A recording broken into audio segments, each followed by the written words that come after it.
ஆப்கி அதாலத்துல உத்தராகண்டோட chief minister Pushkar Singh Dhami மேல போடப்பட்ட குற்றச்சாட்டு என்னன்னா இவருடைய எண்ணங்கள் ரொம்ப பிற்போக்கானது. இந்த குற்றச்சாட்டை சொன்னது சசி தரூர். அவர் என்ன சொல்றாருன்னா, ரொம்ப நாளாவே சொல்லிக்கிட்டு இருக்கேன், இந்த பிஜேபி ஆளுங்கெல்லாம் எங்க பெட்ரூம்குள்ள எட்டி பார்க்க முயற்சி பண்றாங்க. அதோட என்ன சொல்லியிருக்காருன்னா, இவங்க உருவாக்கின அந்த யூனிஃபார்ம் சிவில் கோட், இதுல லிவிங் டுகெதர் பத்தின சில விஷயங்கள்லாம் அடிபடுது. இது மூலமா இவர் தன்னோட எண்ணங்களை முழுமையாக்கிக்கிறாரு. இதுல நாங்க பண்ணது எல்லாமே அது எல்லாமே சசி தரூருக்கு பிடிக்கும்ன்றதுக்காக இத பண்ணல. இத நாங்க நம்ம நாட்டோட மகன்கள் மகள்கள் அவங்களோட பாதுகாப்புக்காகவும் அவங்களோட அம்மா அப்பாக்கு அவங்க பசங்க என்ன பண்ணிட்டு இருக்காங்கன்றது கண்டிப்பா தெரிஞ்சே ஆகணும். வருங்காலத்துல லிவ் இன் ரிலேஷன்ஷிப்ல இருந்ததுக்கு அப்புறம் கொஞ்ச நாளைக்கு அப்புறம் ஏதோ ஒன்று நடக்கும்.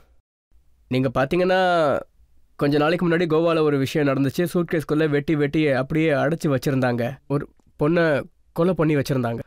சில இடங்கள்ல ஒருத்தர் மேல ஒருத்தர் பழி போட்டுப்பாங்க. சில இடங்கள்ல ஒன்னா இருக்கும்போதே குழந்தையும் பிறந்துடுது.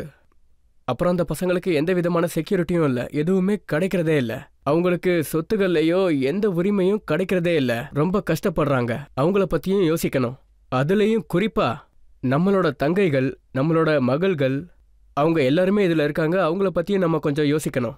அதோட சேர்த்து ஆண்களை பத்தியும் யோசிக்கணும். இந்த விஷயம் இப்பதான் வந்திருக்கு. இதுல நாங்க ரெஜிஸ்ட்ரேஷன் பண்ணிட்டாங்க. இதை பத்தி நம்ம எதுக்கு யோசிக்கணும்? இது வரைக்கும் இந்த மாதிரி விஷயங்கள்லாம் வந்ததே இல்லை.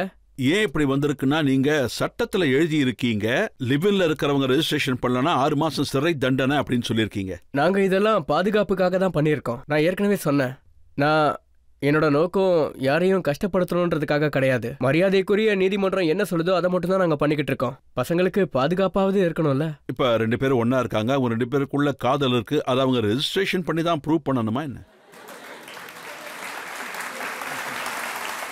சொல்றேன் பாருங்க, இன்னைக்கு உங்களுக்குள்ள காதல் இருக்கு. 5 வருஷத்துக்கு அப்புறம் 10 வருஷத்துக்கு அப்புறம் அது காணாம போயிடும். அப்போ அதுக்கப்புறம் அவங்க ஒருத்தர் மேல ஒருத்தர் பழி போட்டுப்பாங்க, அவங்களே வெறுத்துப்பாங்க. நீங்க அதையும் சட்டமா மாத்திருக்கீங்க. ஒருவேளை ஏமாத்திட்டாங்கன்னா, மனசு உடஞ்சிடுச்சுன்னா அதுக்கும் ரெஜிஸ்ட்ரேஷன் பண்ணணும்னு சொல்லிருக்கீங்க. இல்ல ரெஜிஸ்ட்ரேஷன் இல்ல. அது இப்ப நாங்க ஒன்னா இருக்கிறது இல்லைன்னு அவங்க இன்ஃபார்ம் பண்ணணும், அவ்வளவுதான். ஓகே, அது அவங்களுக்கும் நல்லது, அவங்க அம்மா அப்பாவுக்கும் நல்லது. சட்டத்தை நாங்க அவங்க நல்லதுக்காக தான் உருவாக்கணும்னு எல்லாருக்கும் தெரிய வரும், அவ்வளவுதான். இதுல நாங்க யாரையும் டார்கெட்லாம் பண்ணல. இதுக்கான சிஸ்டமும் அது இல்ல. இதெல்லாம் ரொம்ப பழைய ஜெனரேஷன் காலத்து விஷயங்க தானே. அப்பெல்லாம் 2 பேர் காதலிக்கிறாங்கன்னா ஊர்ல இருக்கிற பெரிய தாத்தா பாட்டி கிட்ட எல்லாம் சொல்லணும். இப்ப இந்த ஜெனரேஷன்ல அப்படிலாம் எங்க நடக்குது? இன்டர்நெட்லயே முடிஞ்சிடுது. நான் எதையும் தடுக்கல. ஆனா ஒருவேளை அவங்க இருக்காங்கன்னா இருக்கட்டும். ஆனா அவங்க அம்மா அப்பாவுக்கு அவங்கள பத்தின இன்ஃபர்மேஷன் கிடைக்கணும். சில நேரங்கள்ல அம்மா அப்பாவுக்கு எந்த மாதிரியான சிச்சுவேஷன் ஏற்படுதுன்னா, அவங்க கண்ணு முன்னாடியோ அவங்க மகனோ இல்ல மகளோ இந்த மாதிரியான இன்சிடென்ட்டுக்கு இரையாயிடுறாங்க. அதனால நீங்களே யோசிச்சு பாருங்க, உங்க அம்மா அப்பா எவ்வளவு கஷ்டப்படுறாங்கன்னு. வாழ்க்கை முழுக்க அவங்க அதுக்கப்புறம் அழுதுகிட்டே தான் இருக்காங்க. என்ன பண்ண முடியும்? வருத்தப்படுறதை தவிர வேற எதுவும் பண்ண முடியாது. அதனால கவர்மெண்ட் இதை பொறுப்பா எடுத்துக்கிட்டு கமிட்டி மக்களோட நன்மைகளுக்காக இதுல ஒர்க் பண்ணியிருக்கோம். இதுல அவங்க ரொம்ப பாதுகாப்பா இருக்கணும், நன்மைகளும் அவங்களுக்கு நடந்துகிட்டே இருக்கணும். எதனால இந்த சந்தேகம் வருதுன்னா, சில நாட்களுக்கு முன்னாடி லவ் ஜிஹாத்துக்கு எதிராக நீங்க சட்டத்தை கொண்டு வந்தீங்க. பாருங்க சார், லவ் ஜிஹாத் மாதிரியான விஷயங்கள் ரொம்பவே மோசமானது. அதோட உத்தரகாண்டில் நாங்கள் இந்த மாதிரி விஷயங்கள் எல்லாம் கொஞ்சம் கூட ஏற்றுக்கவே மாட்டோம். கடவுளோட இடத்துல இதுக்கு எந்த விதமான இடமும் கிடையாது. கடவுளோட இடம் ரொம்ப புனிதமானது, அது புனிதமாக தான் இருந்தாகணும். இப்போ பார்த்தீங்கன்னா ராகுல் காந்தி அன்போட கடையை திறக்கிறாரு, நீங்க காதல் கடைகளுக்கு காவல் காக்குறீங்க. இல்லை அப்படி இல்லை. நாங்கள் எல்லாரோட சம உரிமைக்காக தான் பண்ணிக்கிட்டு இருக்கோம். இப்ப சிலர் என்ன சொல்றாங்கன்னா, தாமி சார் கல்யாணம் பண்ணிட்டாரு, குழந்தை பெற்றுட்டாரு, சந்தோஷமா இருக்காரு. ஆனா நாங்க எங்க பெட்ரூம்ல ஏன் எட்டி பாக்குறாரு?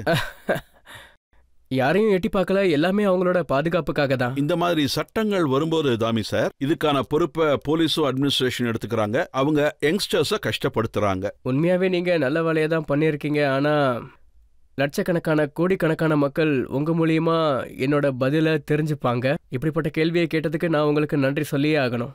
ஏன்னா இதில் போலீஸ், அட்மினிஸ்ட்ரேஷன் யாராக இருந்தாலும் இதை பயன்படுத்திக்கவே முடியாது. இதை பயன்படுத்தி அவங்க யாரையும் எதுவும் பண்ண முடியாது.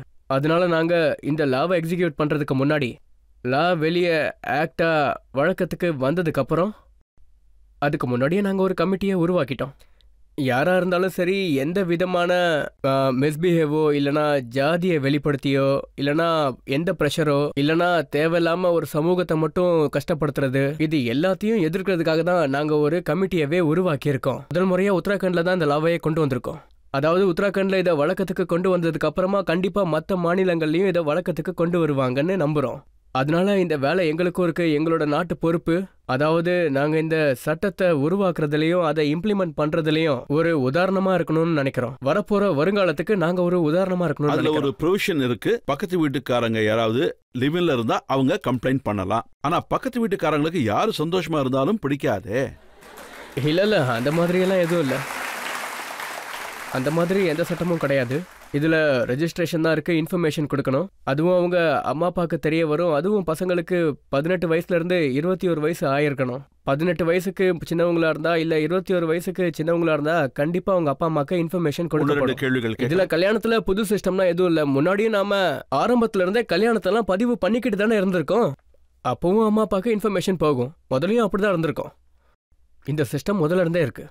அதாவது முஸ்லீம்ஸ்ல அவங்களுக்குன்னு ஒரு கலாச்சாரம் இருக்கு, சொந்தத்துக்குள்ளேயே கல்யாணம் பண்ணிப்பாங்க, கசின்ஸ்குள்ளேயே கல்யாணம் பண்ணிப்பாங்க. ஆனா இந்த புதுசா வந்த சட்டத்துல என்ன இருக்குன்னா, இதுல சித்தி கூடயோ சித்தி பொண்ணு கூடயோ இல்ல அவங்க பையன் கூடயோ கல்யாணம்லாம் பண்ணிக்க கூடாதுன்னு சொல்லியிருக்கீங்க.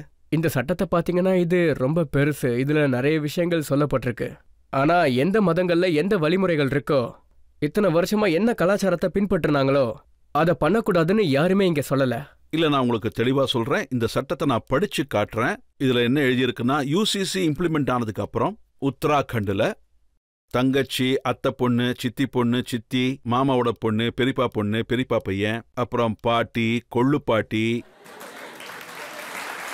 அம்மாவோட பாட்டி, மாற்றான் பாட்டி, அப்பாவோட பாட்டி, அப்பாவோட மாற்றான் பாட்டி, அவங்களோட பாட்டி, அவங்களோட கொள்ளு பாட்டி,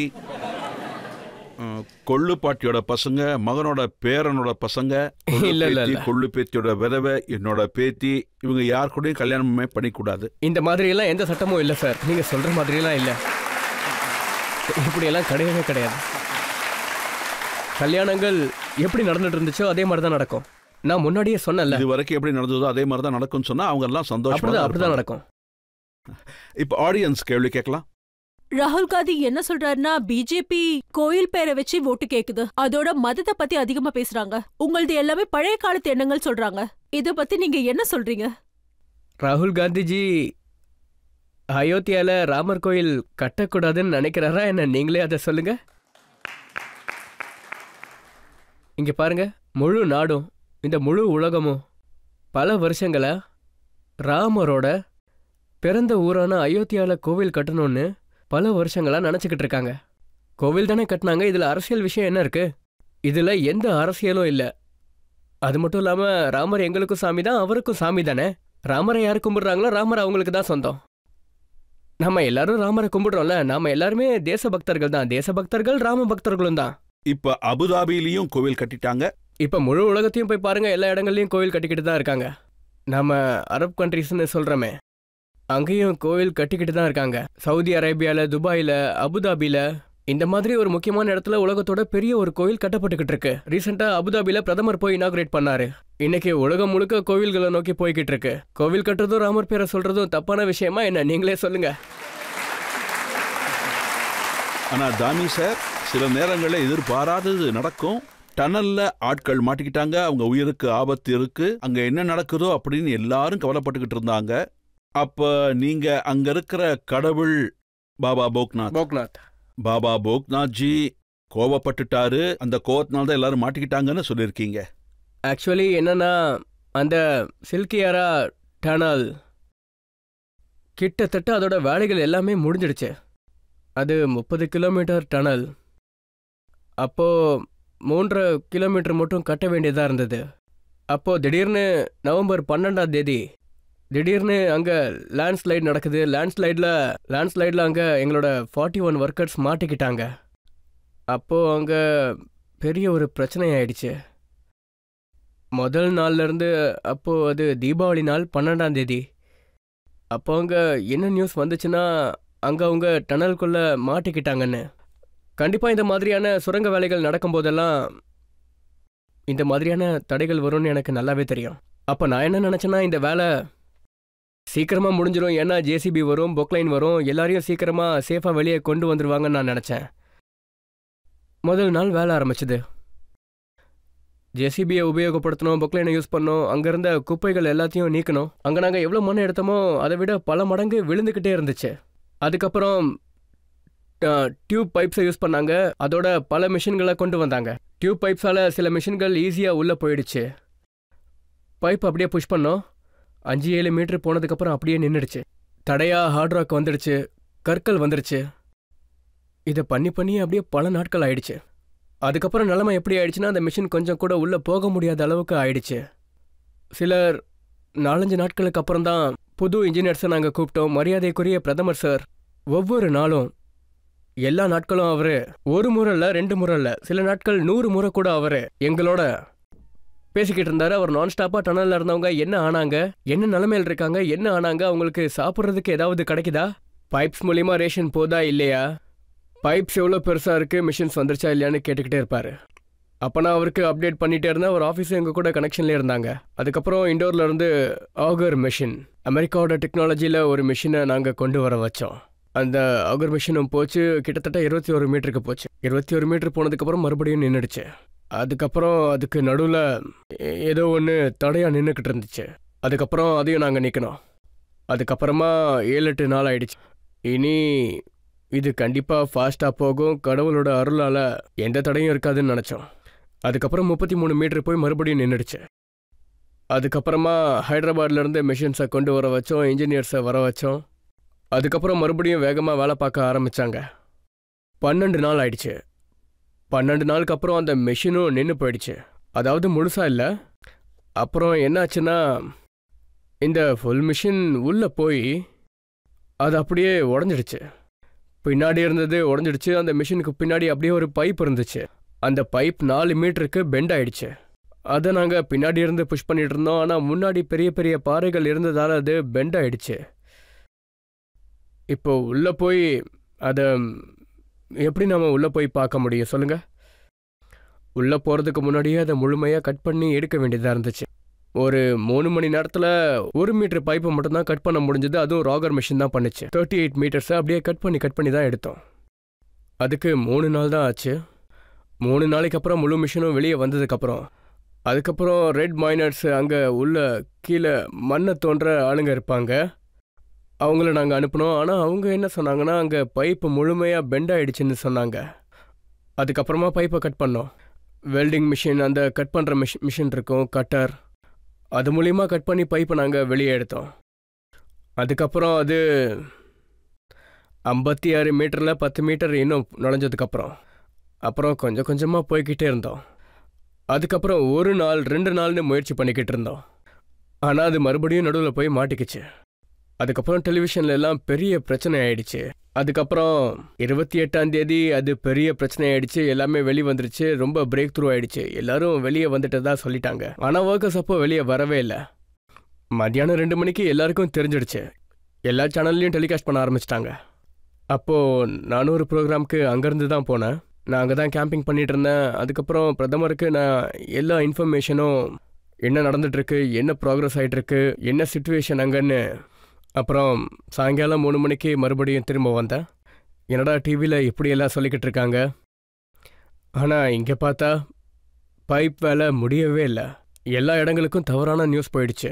மக்கள் எல்லாருமே செலிப்ரேட் பண்ண ஆரம்பிச்சிட்டாங்க. அதுவும் தீபாவளி மாதிரி இந்த நாட்டில் அப்படியே கொண்டாடிட்டாங்க. சாயங்காலம் 7 மணிக்கு அந்த பைப் அப்படியே உள்ளே போச்சு. அப்போ தான் எங்களால் ஒர்க்கர்ஸ் கிட்ட போய் சேர முடிஞ்சது. ஒர்க்கர்ஸ் மறுபடியும் திரும்ப வந்தாங்க. ஒர்க்கர்ஸை வெளியே எடுக்கிறதுக்கு 3 மணி நேரம் ஆக வேண்டியது. ஆனால் அப்போது வெறும் 1/2 மணி நேரம் தான் ஆச்சு. நாங்கள் ட்ரோலிக்கு வெயிட் பண்ணிட்டு இருந்தோம். ஒரு ஒர்க்கரையும் அப்படியே ட்ரோலியில் வெளியே எடுக்கலாம்னு நினச்சோம். ஆனால் எங்களுக்கு அங்கே ட்ரோலி மூலியமாக ஒரு ஒர்க்கரை கூட வெளியே கொண்டு வர அவசியமே வரலை. பைப் உள்ளே போய் சேர்ந்ததும் எல்லாருமே க்ராலிங் பண்ணி அவங்களே வெளியே வர ஆரம்பிச்சிட்டாங்க. அதோட இதில் பார்த்தீங்கன்னா இதில் நான் என்ன சொல்ல வரேன்னா, நீங்க பாபா போக்நாத்தை பத்தி பேசுனீங்க இல்லையா? ஆனா போக்நாத்ஜியோட பெரிய ஆசீர்வாதமே இருந்துச்சு. அவரோட அருளால எல்லாரும் பாதுகாப்பா வெளியே வந்தோம். ஆர்த்தோடெக்ஸ் அவரையும் நீங்க பாபாவை தரிசனம் பண்ண கூட்டிக்கிட்டு போனீங்களா? அப்படிதானே செஞ்சீங்க? ஆமா சார், அவ்வளவு பெரிய விஷயத்த பாபா போக்நாத்தால தான் செய்ய முடிஞ்சது. அதுக்கப்புறம் பிரதமர் மோடியும் இதுக்கு ஒரு முக்கியமான காரணம். அவருக்கு பெரிய கான்ட்ரிபியூஷன் இருக்கு. கண்டினியூஸா கான்டாக்ட்லயே இருந்தாரு. எங்களுக்கு எந்தெந்த டெக்னாலஜி தேவைப்பட்டுச்சோ அவர்கிட்ட நான் என்ன வேலை கேட்டாலும், அதாவது இப்போ இங்கே என்ன தேவைன்னு, என்ன மிஷின் தேவைன்னு, எங்களுக்கு ஆகர் மிஷின் வேணும்னு, அப்புறம் ரெட் மைனர் வேணும்னு நான் கேட்டது எல்லாத்தையும் அவர் அனுப்புனாரு. அந்த காரணத்தால் மட்டும்தான் இதெல்லாம் பண்ண முடிஞ்சது. அப்போ அங்கே அது நடந்துகிட்டு இருக்கும்போது இவங்க உயிர் பிழைக்க சாத்தியமே இல்லை, இவங்களை வெளியெடுக்க முடியாதுன்னுலாம் உங்களுக்கு தோணுச்சா? ஆமாம், 48 மீட்டருக்கு அது உள்ளே போய் அப்படியே நின்றுடுச்சு. 48 மீட்டர் போய் உள்ள அப்படியே நின்றுடுச்சு. பைப்பை கட் பண்ண வேண்டிய நிலைமை ஆயிடுச்சு. பெண்ட் ஆயிடுச்சு. அந்த பைப் முழுக்க பெண்ட் ஆயிடுச்சு.